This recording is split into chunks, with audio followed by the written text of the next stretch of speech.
Hi everybody, this is Kathleen Baber and I am doing a very fast little plan with me with you. The kits that I showed there are the Mother's Day kit and also the first two pages of the Provence kit.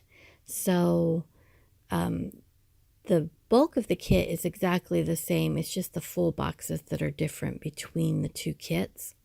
So if you like the color combo but you don't want to do a Mother's Day kit, you can find the Provence kit, and it's got like lavender and lemons and stuff.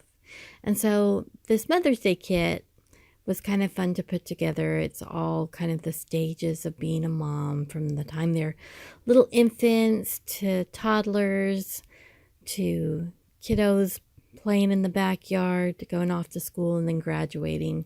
And I kind of bebopped the boxes up and down a little bit. I kind of wish I hadn't done it that way.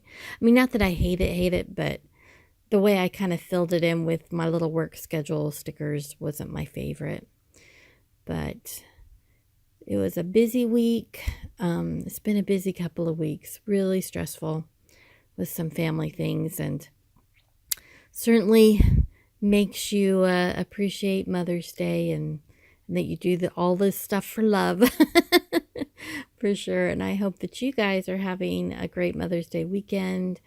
Anybody who's ever had a mom can celebrate Mother's Day, whether you're a mom yourself or not. So wishing you guys a very wonderful weekend, and I will see you again next week. Take care.